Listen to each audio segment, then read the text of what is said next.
On March 17th, 1850, the city of Charleston witnessed something that should have been impossible. Ryan's Mart, the largest slave auction house south of Richmond, sold a young man for a price so astronomical that it broke every record in South Carolina's history. The final bid was $12,400. To put that in perspective, a skilled blacksmith sold for $800. A trained house servant might fetch $1,200. Even the most valuable cotton pickers rarely exceeded $1,500. But this young man, barely 21 years old, sold for more than 8 times that amount. The Charleston Mercury reported the sale with unusual restraint, mentioning only that a domestic servant of extraordinary qualities had been purchased by a prominent family. They didn't print his name. They didn't describe him. They certainly didn't mention the secret that made his sale not just extraordinary, but legally impossible. Because 7 people in that auction room knew something the others didn't.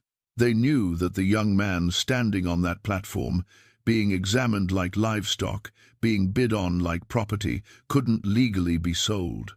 Not because of any technicality or paperwork error, but because of who he actually was.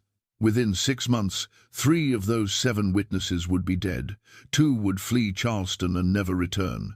The remaining 2 would take an oath of silence that they maintained until their own deaths decades later. The auction records were sealed by court order in 1851. They have never been opened. The family who purchased him for that astronomical sum was destroyed within a year, their name erased from Charleston's social registry, their mansion sold at auction, their descendants scattered. And the young man himself? He vanished, not gradually, not quietly, but completely, as if he had never existed at all. Until now, no one has asked the most obvious question. If this young man was so valuable, so extraordinary, so desired by Charleston's wealthiest families, why did someone go to such lengths to erase every trace of him? The answer begins not with the auction, but with a letter that arrived in Charleston 6 weeks earlier, a letter that should have stayed buried forever. Before we go further into what happened at Ryan's Mart on that March morning, I need to know something. If you're watching from South Carolina, Georgia, or anywhere along the Carolina coast, leave a comment with your state. Because what happened in Charleston in 1850 sent ripples through every plantation, every wealthy family, every carefully constructed social hierarchy from Savannah to Wilmington. And if your ancestors lived in the South during that time, this story might have touched them in ways they never spoke about. And if you want to hear more stories like this, stories about the secrets they buried, the truths they sealed away, the people they tried to erase, hit subscribe right now. Because what you're about to hear is just the beginning. The letter arrived at Ashwood Hall on February 1st, 1850. It came by private courier from Savannah, marked urgent, addressed to Colonel Marcus Ashwood in handwriting so shaky it was barely legible. Ashwood Hall was one of Charleston's grandest estates. 300 acres of rice fields stretching down to the Ashley River, a mansion that had taken 4 years to build, imported marble from Italy, chandeliers from France, furniture that had belonged to minor European nobility. The Ashwood family had been in Carolina since 1690. They had signed documents, they had fought in wars, they were, as they would tell you without prompting, the embodiment of Southern aristocracy. Colonel Marcus Ashwood, age 52, was a man who understood power. He had inherited Ashwood Hall from his father, expanded it, made it more profitable, more prestigious. He owned 143 enslaved people. He served on the boards of 3 banks. He had been offered the governorship twice and declined both times, preferring the power that came from staying in the shadows. He was also, by all accounts, a man of rigid principles. He attended Episcopal services every Sunday. He paid his debts promptly. He treated his slaves, as he would say, with appropriate Christian discipline. He believed absolutely in the natural order of things, in hierarchy, in the proper arrangement of society.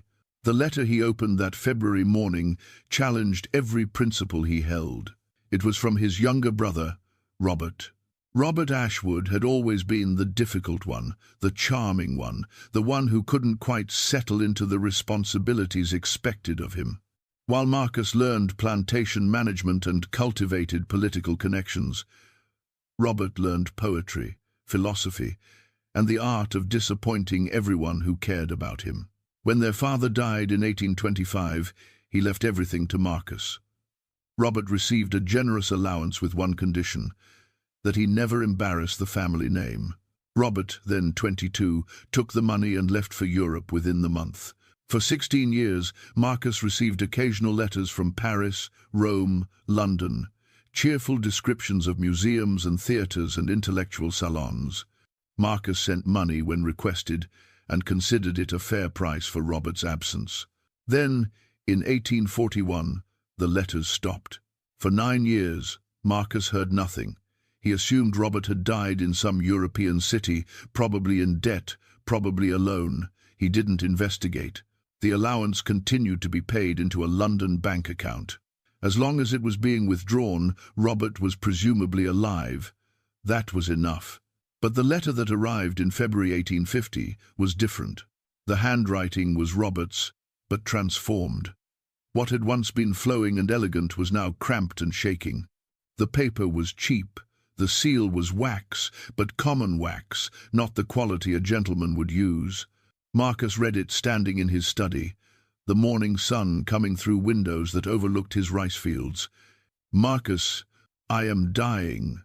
Consumption, the doctors say. 6 months at most. I am writing from Savannah, having returned to America because I had nowhere else to go.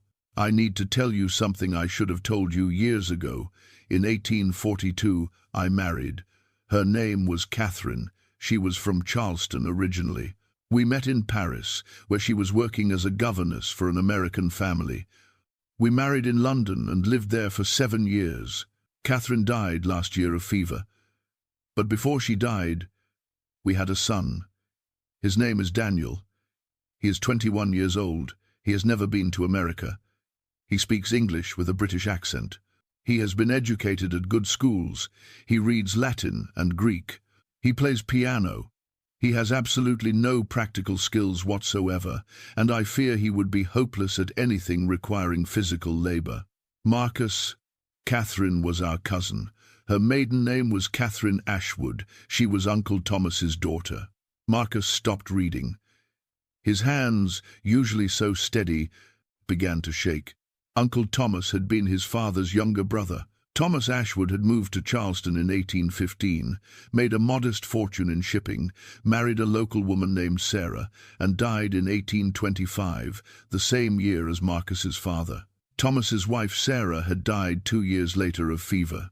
They had one daughter, Catherine, born in 1820, and Catherine had been classified by South Carolina law as colored, not obviously. Sarah, her mother, had been what Charleston called high yellow, light enough to pass in certain contexts, but undeniably of African descent. Catherine had inherited her mother's coloring, her features.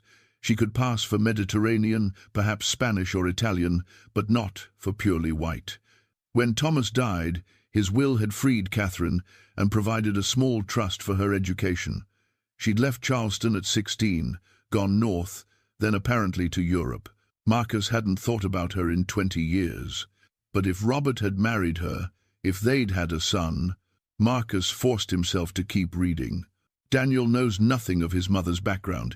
In Europe, it didn't matter. He was simply Daniel Ashwood, son of an English gentleman of modest means. But I know what it means here. I know what South Carolina law says about inheritance of status. I am asking you for help, not for me. I'll be dead soon, and I've made my peace with that. But for Daniel, he has no one else. His mother is dead. I will be dead. He's alone in a country he's never lived in, with no money, no connections, no understanding of how different things are here. I'm asking you to take him in. Not as family, I understand that's impossible given his mother's background, but as something. A secretary, perhaps.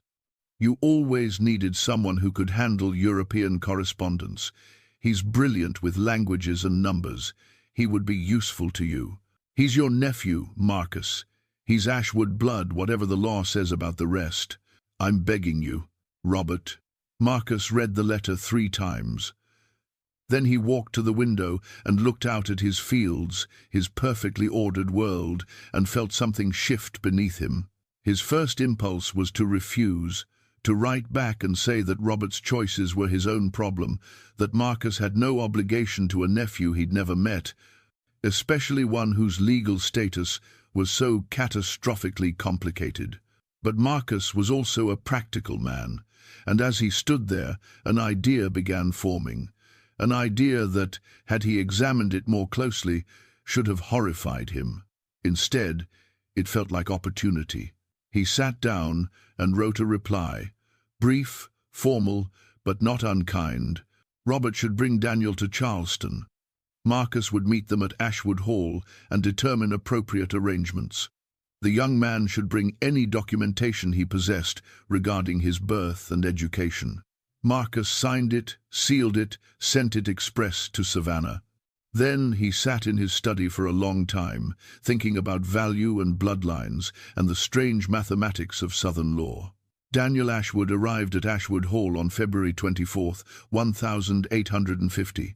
It was a Thursday, unseasonably cold for Charleston, with a wind coming off the river that cut through even heavy coats. Marcus was waiting on the front portico when the carriage arrived.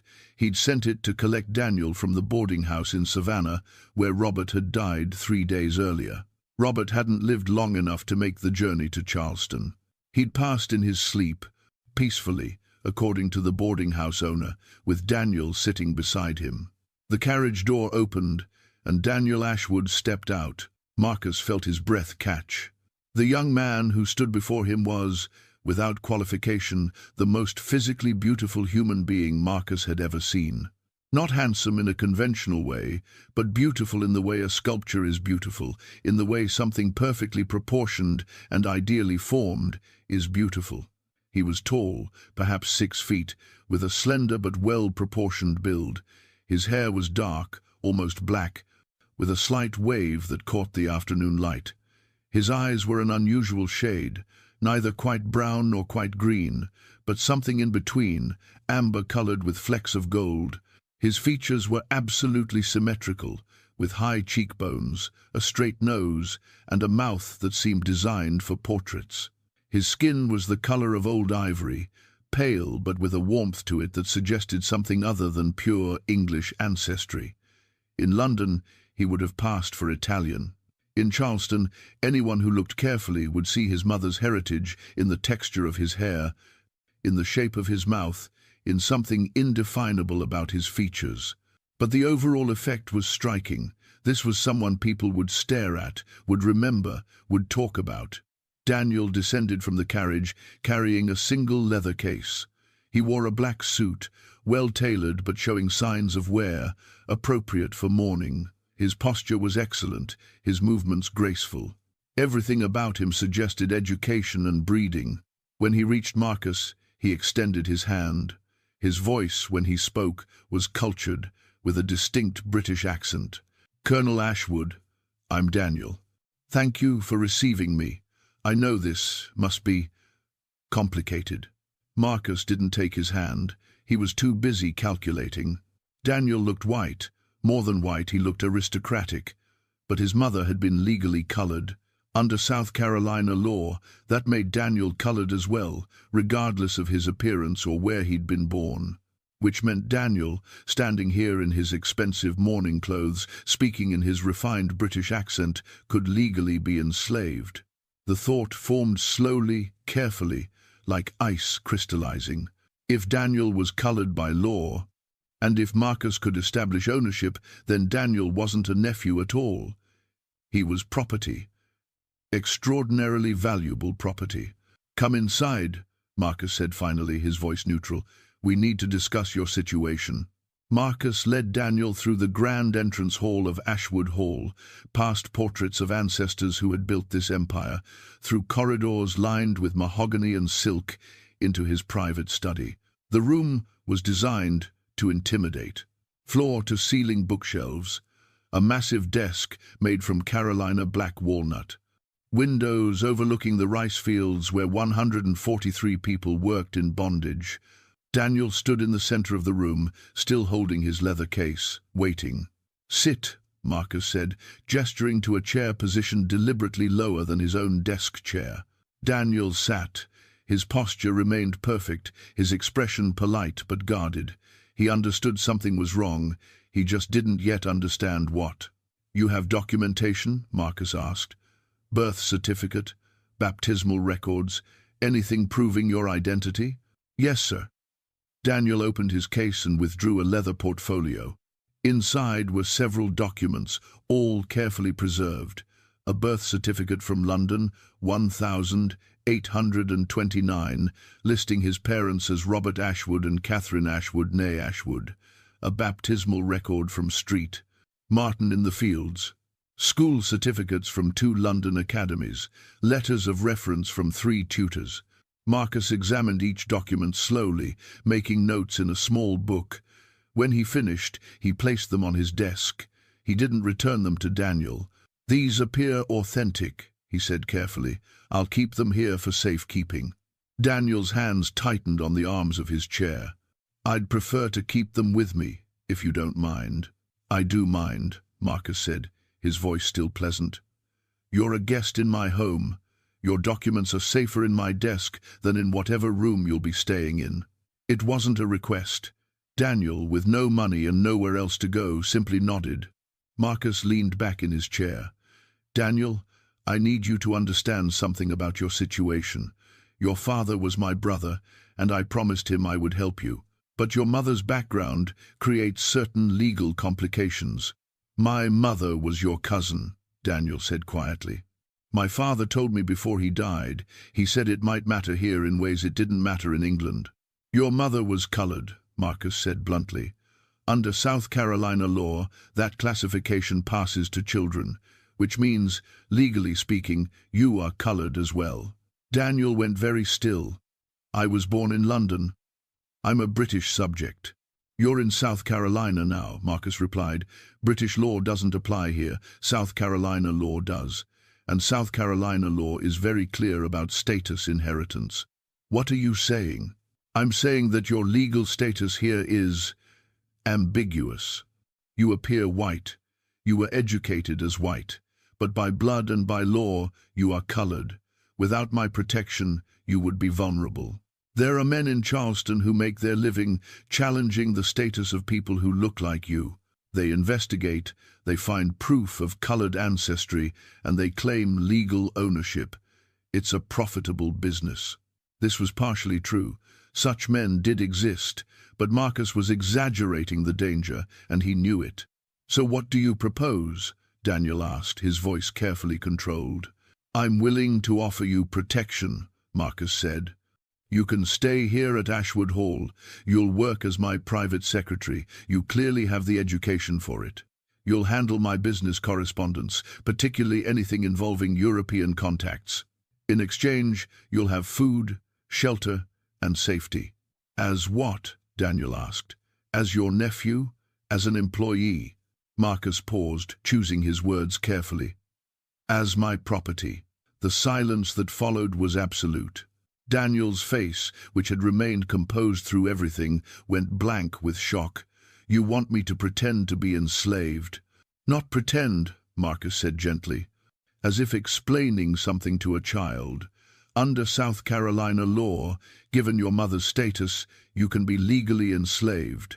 I'm offering to do so under controlled circumstances, with the understanding that you'll be treated well and given appropriate work.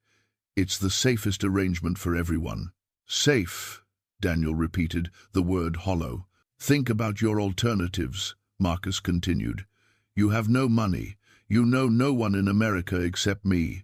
You speak English with a British accent that makes you conspicuous. Your appearance will invite questions you can't adequately answer. Where would you go? What would you do? How long before someone decided to investigate your background and found what I found?" "You could simply help me," Daniel said, his voice shaking slightly. "You could give me money to travel north. You could write letters of introduction to families in Boston or New York. You could act like the uncle my father believed you to be." "I could," Marcus agreed, but I won't, because that would leave loose ends. You wandering around America, telling people you're an Ashwood, potentially creating complications for my family. This way, everything is clean. You exist in my records, your presence is explained, and you're under my direct control. Daniel stood up slowly. And if I refuse? Then I cannot help you, Marcus said. I'll return your documents and provide you with enough money to reach Charleston proper. After that, you're on your own. A young man with a British accent, no connections, no money, and a complicated racial heritage in a city that doesn't look kindly on ambiguity. Daniel looked at his uncle for a long moment. He was understanding, perhaps for the first time in his life, what powerlessness actually meant. In London, he'd been protected by British law, by his father's name, by the simple fact that racial classifications worked differently there. Here, he was discovering that law and protection could be withdrawn as easily as extending a hand and then pulling it back. "When do I start?" he asked finally, the words tasting like poison. "Tomorrow," Marcus said. "But first, we need to establish your status officially." He opened a ledger on his desk, the same ledger where he recorded all his property. Land, buildings, livestock, people. He began writing, speaking aloud as he did.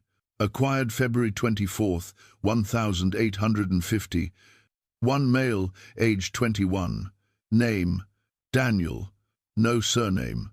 Light-skinned, British educated, suitable for domestic work and secretarial duties. Private acquisition. No bill of sale required due to family circumstances. Value estimated at $2,800. He looked up at Daniel. "There. Now you exist in my records. Your presence here is explained. Your father's papers are safe in my desk. And you are, legally and officially, my property." Daniel said nothing. What was there to say? He just watched himself be transformed from a person into an entry in a ledger, from a nephew into property, with nothing more than a few strokes of a pen. "I'll have someone show you to your quarters," Marcus continued. "You'll stay in one of the servants' cabins behind the main house. They're quite comfortable. Tomorrow morning, you'll begin work in the small office adjacent to this study." "May I ask one question?" Daniel said quietly. "Of course. Did you ever intend to help me, or was this your plan from the moment you received my father's letter?" Marcus considered the question. In truth, he hadn't planned this exactly. But when he'd seen Daniel, seen how extraordinary he looked, seen the potential value, the plan had formed almost instantly. "I intended to do what was practical," he said finally, "for both of us." Daniel was taken to a cabin behind the main house. It was indeed comfortable by the standards of enslaved quarters. One room with a bed, a table, a chair, a small fireplace. Better than the fieldworkers' cabins, but unmistakably separate from the main house. That night, Daniel unpacked his few possessions, the books he'd brought from London, his father's letters tied with string, a miniature portrait of his mother, painted when she was young, before she'd left Charleston. He stared at that portrait for a long time. Catherine Ashwood had been beautiful, with warm brown skin and gentle eyes. In the portrait, she wore a simple but elegant dress. She looked happy. Daniel wondered if she'd ever told his father the truth about what leaving Charleston had meant for her. If she'd explained that she wasn't just seeking adventure in Europe, but escaping a place where her very existence was considered problematic. He wondered if his father had truly understood what he was asking when he'd begged Marcus to take Daniel in. He wondered if he would survive this. For 4 weeks, the arrangement functioned exactly as Marcus had designed it. Daniel worked as Marcus's secretary, handling correspondence with European merchants, translating documents from French and Italian, maintaining sensitive financial records. He was brilliant at the work, which shouldn't have surprised anyone who looked at his education, but somehow did. Marcus found himself consulting Daniel on matters beyond simple translation: investment strategies, contract negotiations, political developments in Europe that might affect American markets. Daniel answered carefully, precisely, demonstrating abilities far beyond what his official status should have included. The other enslaved people at Ashwood Hall didn't know what to make of him. He looked white, but lived in the cabins. He spoke like a British gentleman, but worked as a slave. He existed in a category that made no sense. A few were kind to him. Sarah, who ran the main house kitchen. Thomas, an older man who maintained the gardens. They brought him extra food, warned him when Marcus was in a particularly harsh mood, taught him the unspoken rules of plantation life. Others avoided him entirely, suspicious of anyone who occupied such a strange position. Daniel accepted the kindness when it was offered, but kept mostly to himself. He spent his evenings in his cabin, reading by candlelight, writing letters he never sent. But Marcus had made a critical miscalculation. He'd assumed that Daniel's extraordinary appearance would remain a private asset, something he could utilize quietly within the plantation's boundaries. He'd planned to keep Daniel at Ashwood Hall indefinitely, a secret secretary whose value lay in his abilities and his complete dependence. He hadn't anticipated what would happen when he brought Daniel to Charleston. The trip occurred on March 13th, 3 weeks after Daniel's arrival. Marcus needed to attend several business meetings in the city. Banking matters, shipping contracts, the kind of high-level negotiations that required both sophistication and discretion. On impulse, he decided to bring Daniel along. The young man could take notes, translate if necessary, and demonstrate Marcus's cosmopolitan connections. "Look, I have a secretary who speaks 4 languages and reads Latin." They traveled by carriage, arriving in Charleston at midday. The city was crowded with merchants and sailors and enslaved people running errands for their owners. The smell of salt water mixed with horses and cooking food and human sweat.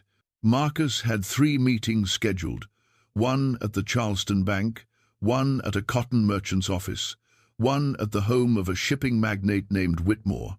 Daniel accompanied him to all 3, standing quietly in corners, taking notes when requested, occasionally translating a phrase from French or Italian. And everywhere they went, people stared. Not rudely, exactly, but unmistakably. Women found reasons to walk past where Daniel stood. Men studied him with calculating expressions. Conversations would pause when he entered a room, not because he'd done anything, but because his presence was simply that arresting. At the 3rd meeting, held in Whitmore's elegant townhouse, something shifted. Margaret Whitmore, the host's wife, was a woman of about 45, with sharp intelligence and sharper social instincts.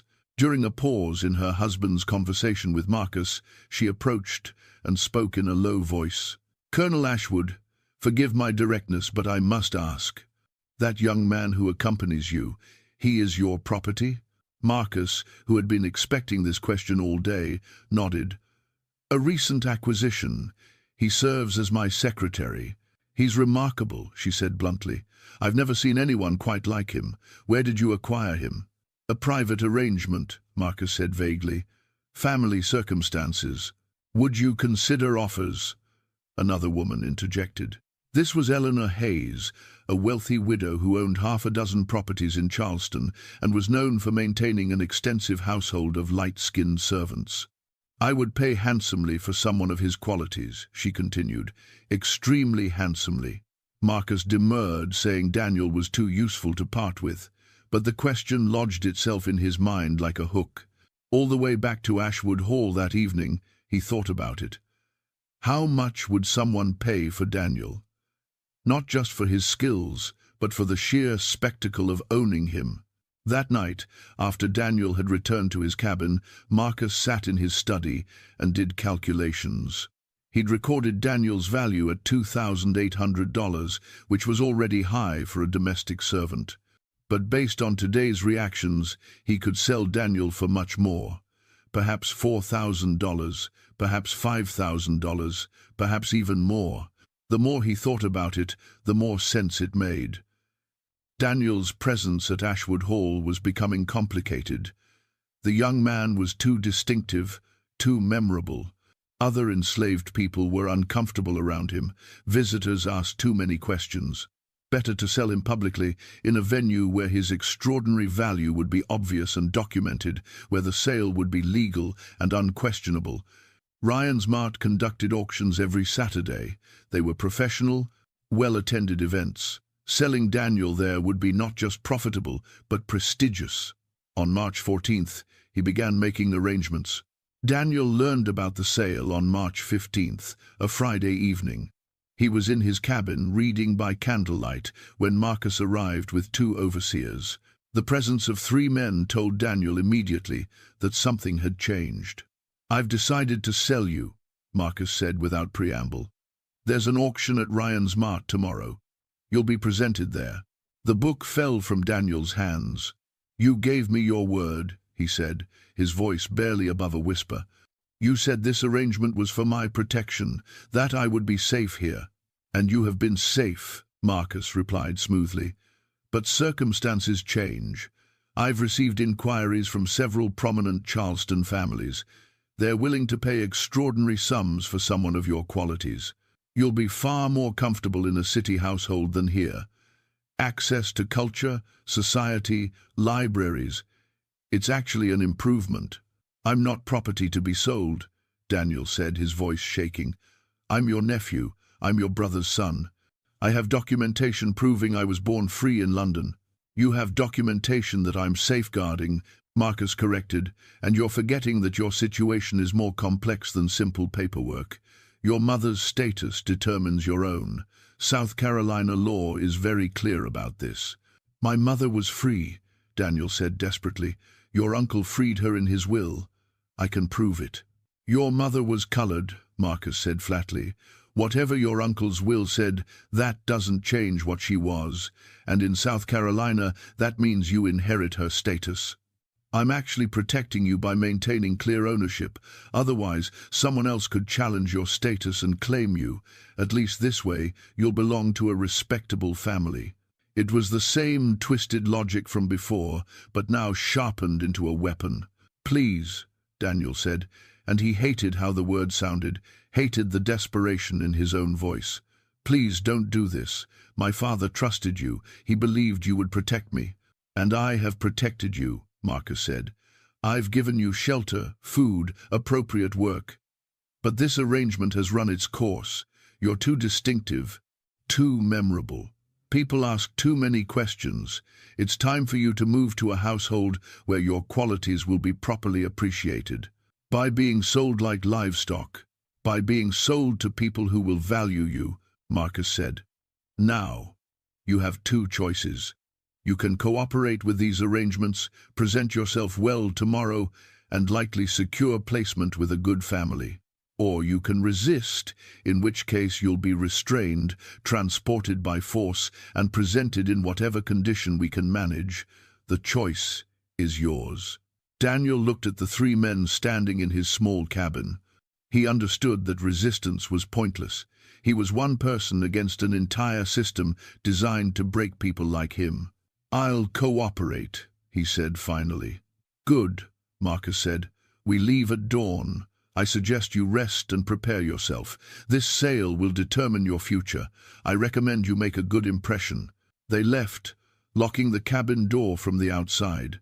Daniel heard the key turn, heard their footsteps fade away, and then he was alone with the knowledge that in less than 12 hours he would be standing on an auction block. He sat on the edge of the bed, trembling. Not with fear exactly, but with a rage so intense it frightened him. He wanted to scream, to fight, to destroy something. But there was nothing to destroy except his few possessions, and no one to fight except the locked door. Instead, he did the only thing he could think of. He took out paper and began to write. He wrote for hours, documenting everything that had happened since his father's death, his arrival at Ashwood Hall, the conversation in Marcus's study, the confiscation of his documents, the entry in the Plantation ledger, the trip to Charleston, the decision to sell him. He wrote in precise legal English, the kind of language that would be unmistakable in its meaning. He wrote, knowing the letter might never reach anyone, but also knowing he had to try, had to create some record that he existed as a person and not just as property. When he finished, he addressed it to the British consulate in Charleston. He didn't know if they would help, if they could help, if they even cared about a British subject being sold into slavery in South Carolina. But they were the only authority he could think of that might have jurisdiction, that might see him as something other than a commodity. He folded the letter carefully and hid it inside the cover of his father's Bible, the one book Marcus hadn't confiscated because he'd never thought to look for it. Then he lay down on the bed, still dressed, and stared at the ceiling. He thought about his father, who had died believing Marcus would honor his promise. He thought about his mother, who had left Charleston to escape exactly this kind of situation. He thought about how quickly everything he'd believed about himself, his identity, his freedom, could be stripped away. The next morning, the cabin was unlocked at dawn. One of the overseers, a man named Crawford, brought him water and told him to wash and dress carefully. They were leaving within the hour. Daniel washed. He dressed in the best clothes he had, a dark suit that his father had bought him in London 2 years ago. It was slightly worn now, carefully mended, but still respectable. Before they left, Thomas, the gardener who had been kind to him, approached carefully. "I heard what's happening," Thomas said quietly in the pre-dawn darkness. "I'm sorry." Daniel looked at this man who had shown him kindness for no reason except basic human decency. "Will you do something for me?"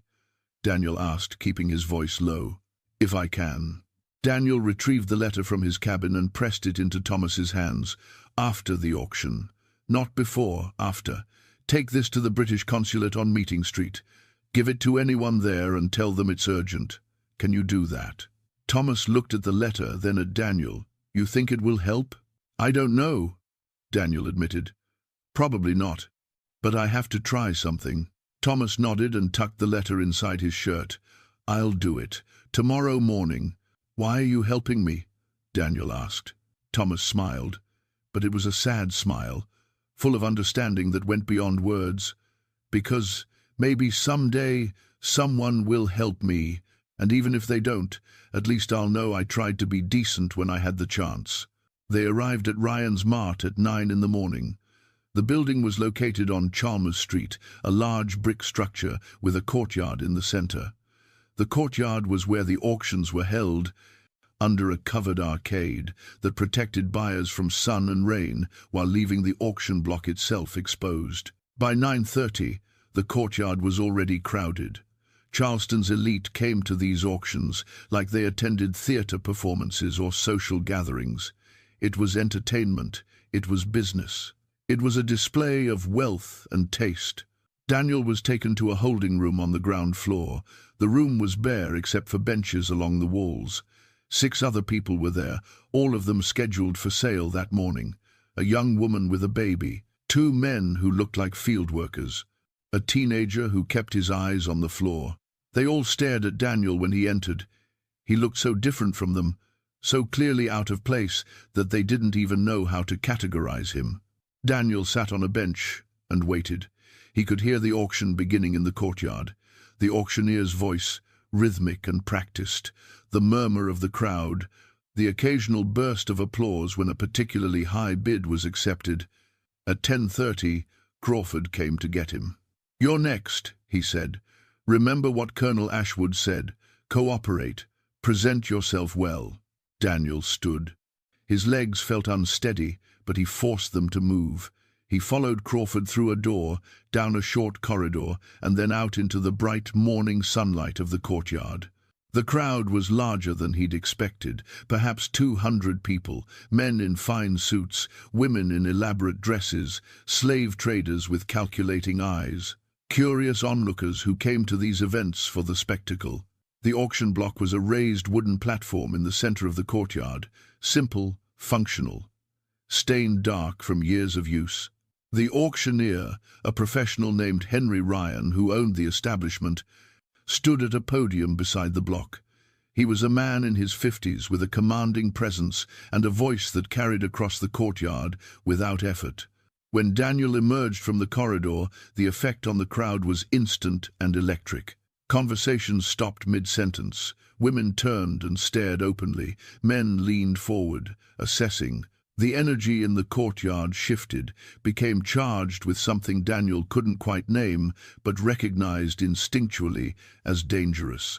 Ryan himself paused in his preparation when he saw Daniel. His professional composure flickered just for a moment before returning. "Ladies and gentlemen," Ryan said, his voice cutting through the sudden silence, "we have before us an offering of truly exceptional quality, the property of Colonel Marcus Ashwood of Ashwood Hall." Daniel was led to the platform by Crawford. He walked steadily, keeping his face carefully neutral, showing nothing of what he felt.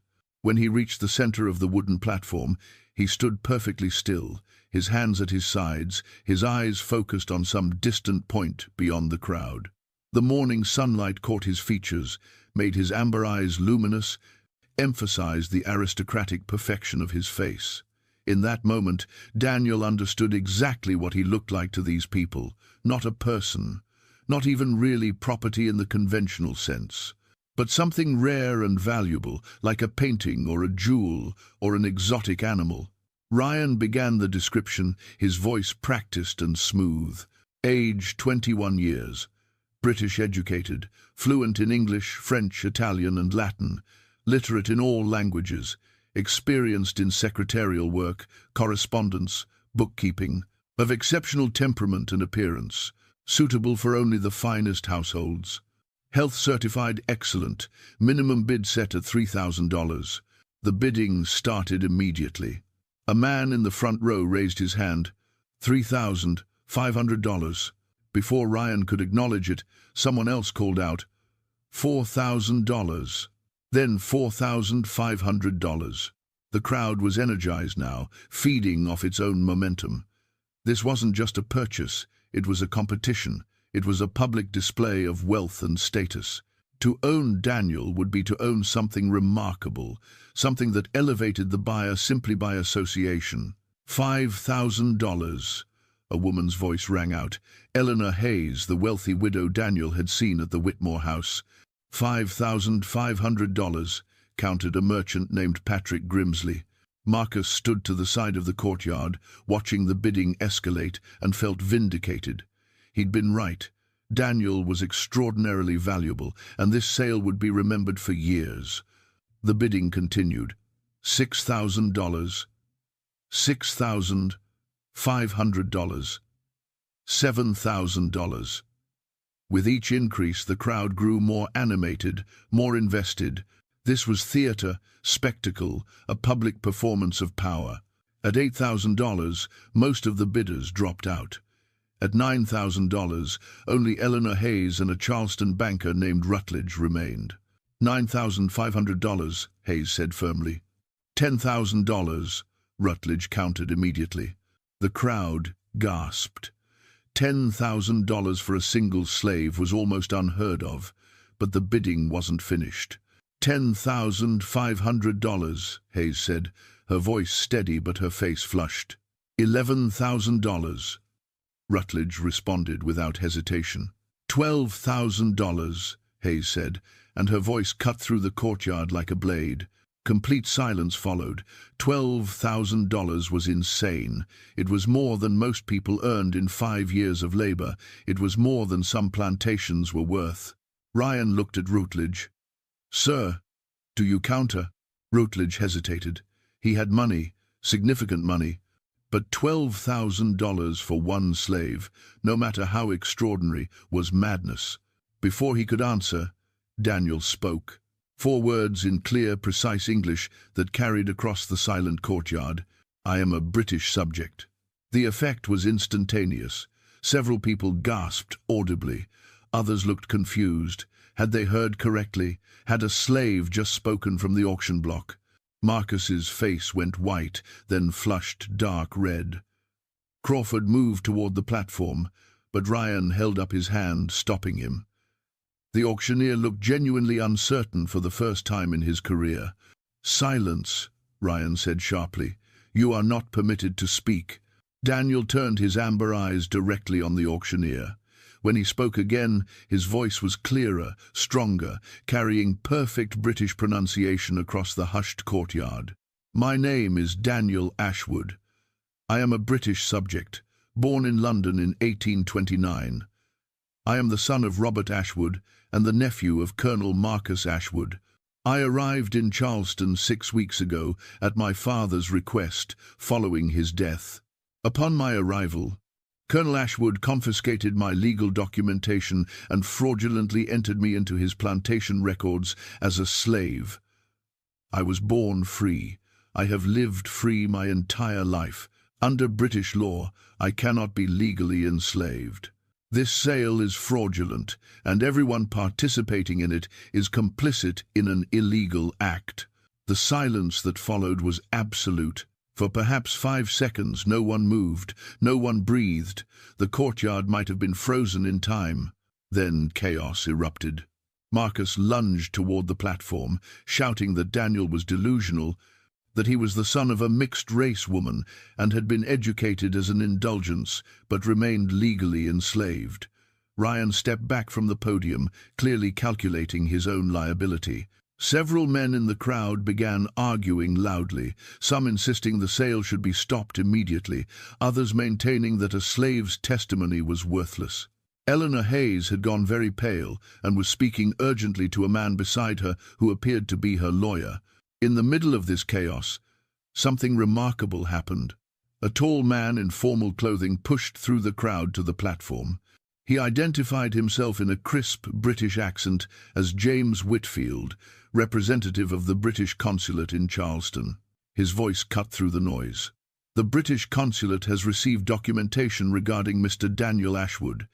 We can confirm his birth registration in London in 1829, his baptism at St. Martin in the Fields, and his status as a British subject. We have on file his birth certificate, educational records, and documentation of his arrival in Charleston. Under British law and international treaty, he cannot be legally enslaved. We demand that this sale be suspended immediately, pending full diplomatic review.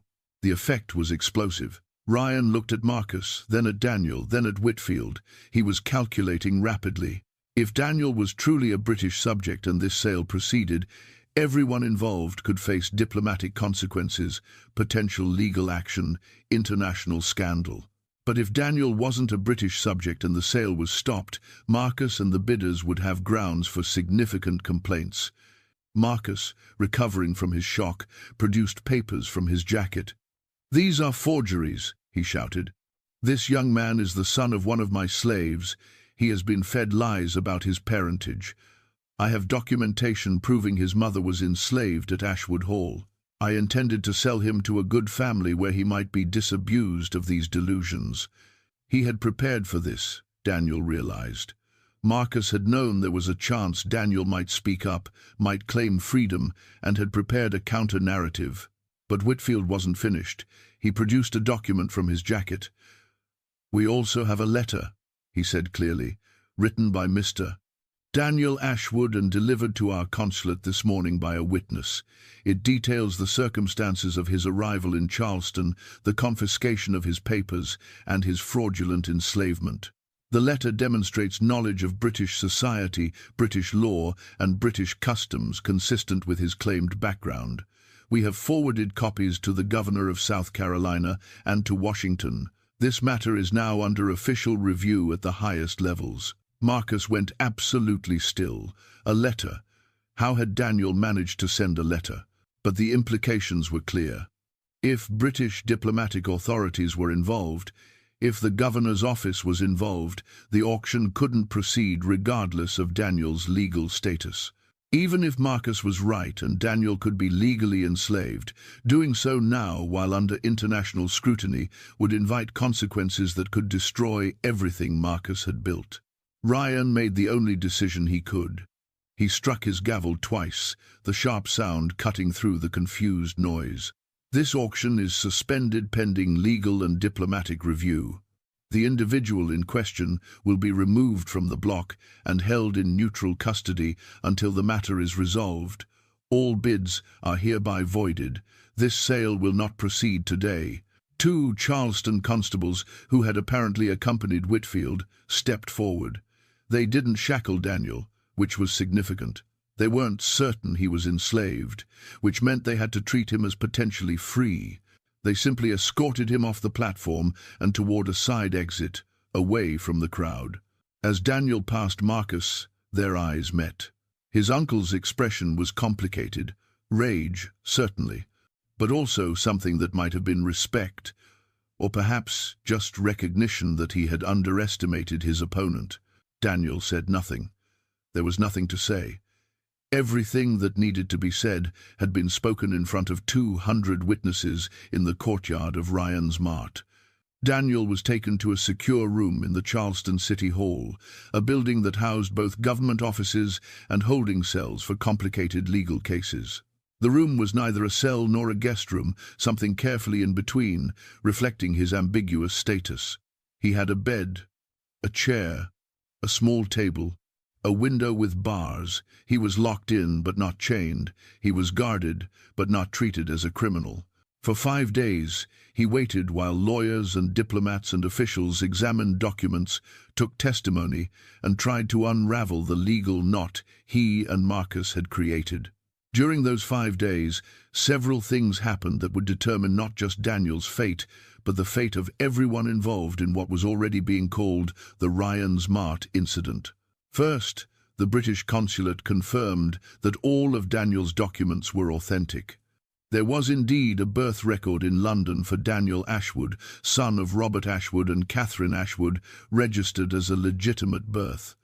There were baptismal records, school records, letters of reference. Everything matched Daniel's claims. Second, Marcus produced his counter-evidence. 3 witnesses who swore they had known a slave named Catherine at Ashwood Hall in the 1822. She had been Uncle Thomas's property, they claimed, never freed despite what any will might have said. She had left Charleston in 1836 as a fugitive, and her son, if she'd had one, would have inherited her enslaved status. The witnesses were all white, all respectable, all willing to testify under oath. Their testimony was valuable under South Carolina law. More valuable, in fact, than Daniel's own claims about his mother. Third, and most significantly, the British consulate pushed back hard. They produced correspondence between Robert Ashwood and British banks spanning 20 years. They produced evidence of Catherine Ashwood working as a governess in Paris in the 1842, something an enslaved fugitive could never have done openly.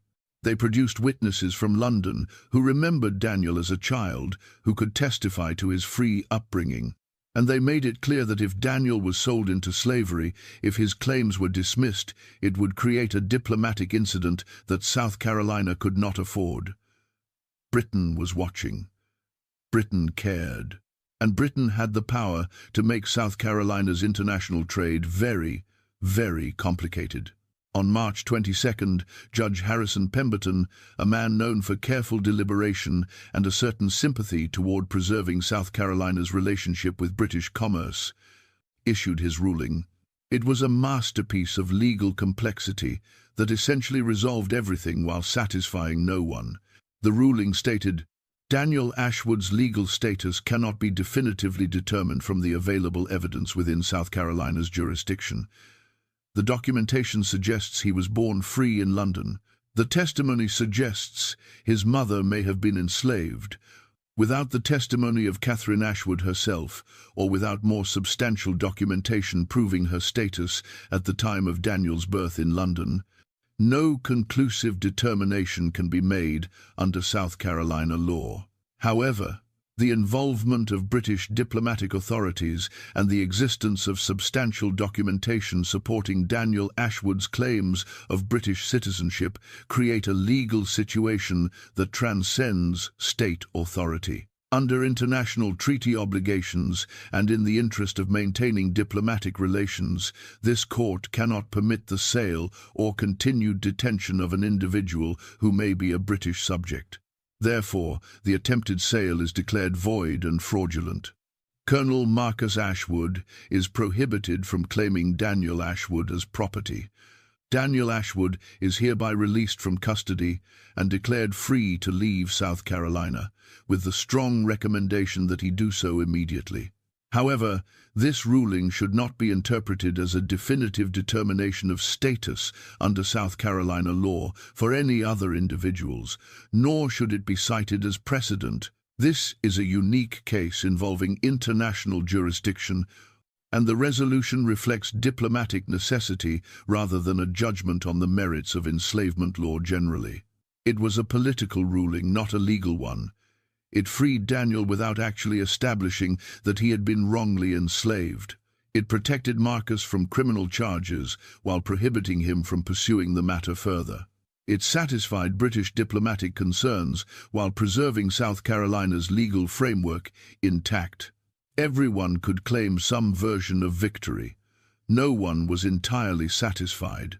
When Daniel walked out of Charleston City Hall on the afternoon of March 22nd, he carried only what he'd brought to Charleston: the clothes on his back, his father's Bible, and a letter from the British consulate stating they recognized him as a British subject and would provide passage back to England if he desired it.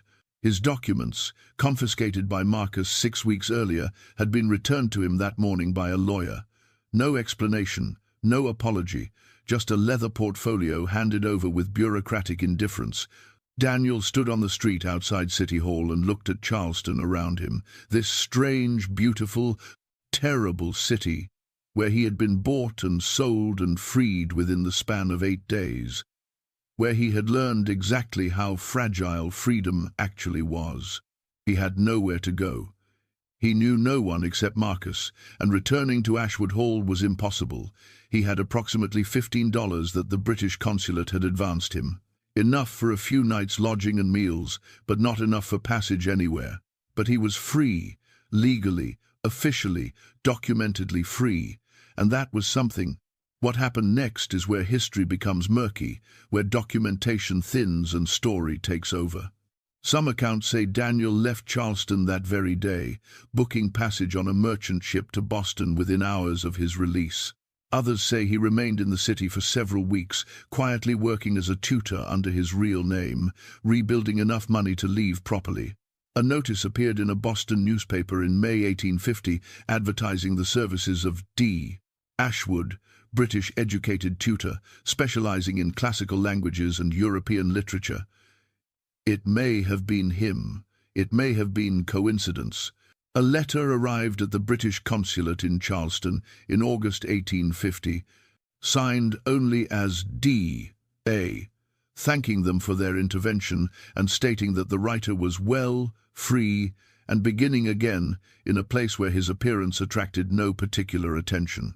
Thomas, the gardener from Ashwood Hall, told other enslaved workers that he saw Daniel 3 days after the auction, walking on the Charleston waterfront at dawn, dressed in simple working clothes and carrying a small bag.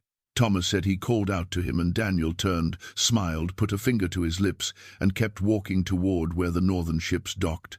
Whether this actually happened or was a story Thomas created because people needed to believe Daniel escaped cleanly, no one can definitively say. What is documented is this: Marcus Ashwood never fully recovered from the scandal. His business continued. Ashwood Hall remained profitable, but his standing in Charleston society was permanently damaged. Several families quietly severed social connections. The story of the auction spread through drawing rooms and private correspondence. Marcus Ashwood, they whispered, had tried to sell his own nephew, had stolen a free man's papers and enslaved him, had stood by while the young man was humiliated on an auction block. Whether Daniel had been legally enslavable or not almost didn't matter. What mattered was that Marcus had violated fundamental codes about family, about honor, about the proper way a gentleman conducted himself. In Charleston's rigid social hierarchy, that kind of violation could never be fully forgiven. In 1856, Marcus received a package with no return address. Inside was a book, a British edition of David Copperfield by Charles Dickens. On the title page, someone had written in elegant script, "We are so very humble, Uriah Heep." It was a quote from the novel. It was also a message. Marcus recognized the handwriting as Daniel's. He burned the book that same day. But not before his daughter Elizabeth saw it and wrote about it in her diary. That diary survived. The reference was pointed. Uriah Heep was a character who pretended to be humble while secretly plotting against those who had power over him, a character who ultimately destroyed the man who had controlled him. Whether Daniel was threatening revenge or simply noting an ironic parallel, Marcus took it as a threat. He hired private investigators to locate Daniel. They found nothing. He increased security at Ashwood Hall. He began sleeping with a loaded pistol in his bedside table. And he began to decline, physically and mentally, much faster than his age alone could explain. Marcus died in 1861, at the age of 63, just as the Civil War was beginning to tear apart the world he'd spent his life building. His doctor called it heart failure, brought on by nervous exhaustion. The enslaved people who attended him in his final weeks reported that he spoke frequently to someone who wasn't there, someone he called the boy. He said repeatedly, "I gave you shelter. I was protecting you. Why can't you understand that?" No one knew who he was talking to. Ryan's Mart continued to hold auctions for another 11 years, until Sherman's march through South Carolina in 1865 destroyed much of Charleston's infrastructure and ended the slave trade forever. But the auction of March 17th, 1850, was never mentioned in the establishment's official records or advertisements after that day. The documentation, all of it, the bills of attempted sale, the bidder agreements, the records of the suspension, disappeared from Ryan's files. It was as if the entire event had been collectively erased. Except it wasn't.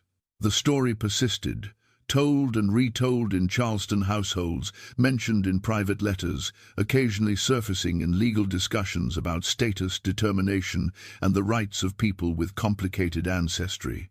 It became a legend. The beautiful slave who declared himself British and vanished. For those of you interested in stories like this, stories about the people who refused to disappear quietly, stories about the systems that tried to erase them, this is exactly what the Sealed Room explores. The uncomfortable truths, the buried histories, the moments when individuals stood up against institutions designed to crush them.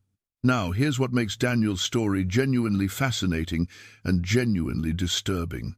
Daniel was almost certainly telling the truth about everything. The British consulate's confirmation was real. The London records were legitimate. Robert's marriage was documented. His education was verified. And Marcus's counter-evidence, the witnesses who claimed to remember a slave named Catherine at Ashwood Hall, doesn't appear in any documentation before Daniel's arrival. There's no inventory listing her, no purchase record, no other children she might have had, no sale record when she supposedly fled, nothing.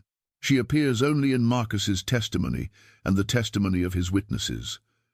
But nowhere in the extensive paper trail that usually accompanied enslaved people in South Carolina, which suggests something darker than the story initially implies, that Marcus didn't just enslave a free man through legal manipulation, he also fabricated evidence, coached witnesses, constructed an entire false history to justify his actions. If that's true, then what happened at Ryan's Mart wasn't just an auction gone wrong. It was the exposure of a carefully planned fraud. A fraud that would have succeeded completely if Daniel hadn't found the courage to speak up in that courtyard. And if that's true, Daniel's disappearance makes even more sense. He wasn't just running from slavery. He was running from someone who had proven willing to destroy his entire identity, to falsify evidence, to commit fraud on a massive scale, all to transform an inconvenient nephew into valuable property. The last documented reference to Daniel Ashwood comes from 1893, 43 years after the auction. A researcher named William Crawford was interviewing elderly Charlestonians for a book on the city's history. One man, Thomas Jefferson Brown, then 87, told him about an auction he'd witnessed as a young man. The most beautiful young man he'd ever seen, standing on the auction block at Ryan's Mart, declaring himself British while the crowd watched in shock. Crawford asked if Brown thought the young man had really been free. "Oh, absolutely," Brown said. "You could see it in everything about him. The way he stood, the way he spoke, the way he looked those people in the eye. Free people carry themselves differently. That young man was free. He just had to prove it to people who didn't want to believe it. Crawford asked if Brown thought Daniel survived if he escaped to the north or back to England. Brown smiled. "I think he went somewhere he could breathe, somewhere his face didn't mean anything except that he was himself. Maybe Boston, maybe London, maybe Canada. Somewhere far from Charleston and everything it represented. And I think he lived a long life and never told anyone what happened to him, because some things are too painful to relive. You carry them with you until you die, and then they die with you." Whether he was right, we'll never know.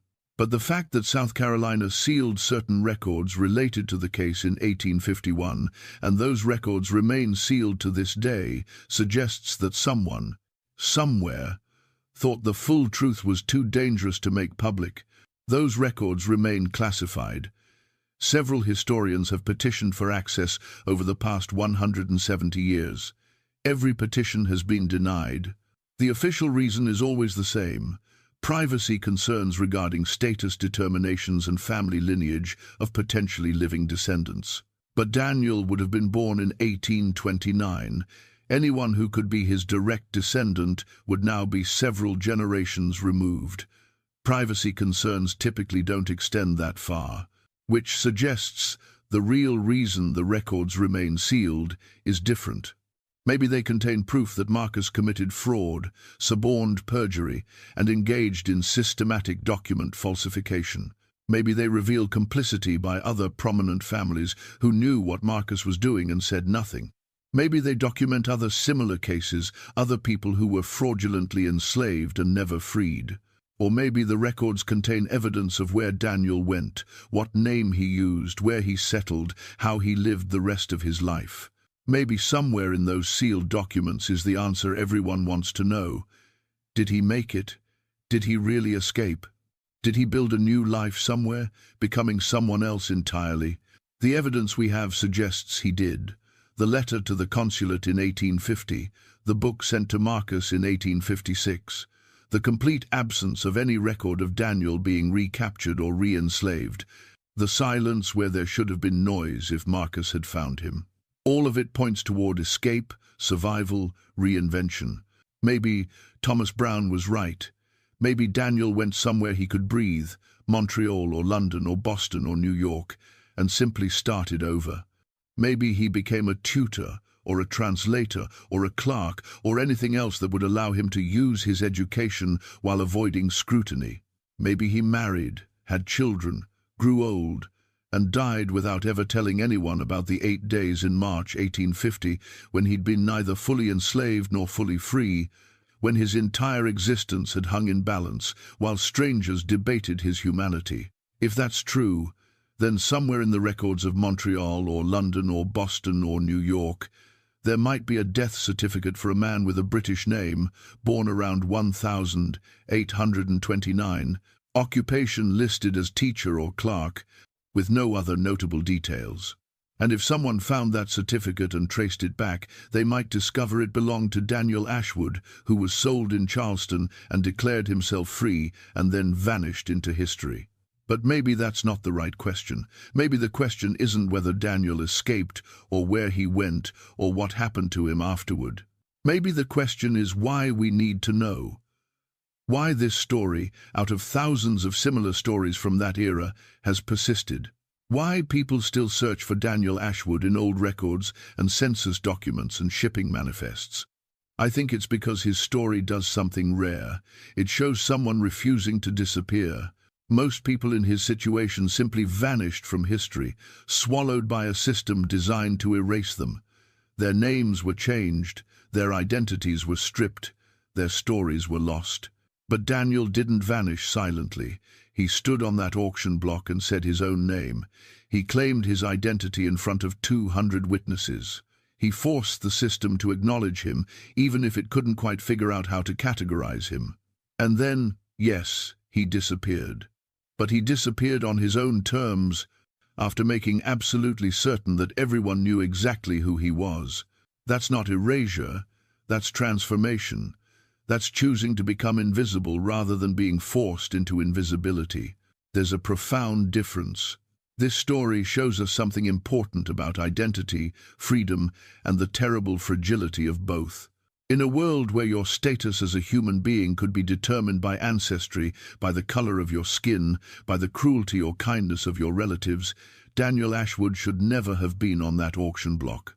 Whether he was legally enslavable under South Carolina law or not, the fact that his fate could be debated at all, that his humanity was considered a legal question requiring adjudication and diplomatic intervention, tells us everything we need to know about the system that put him there.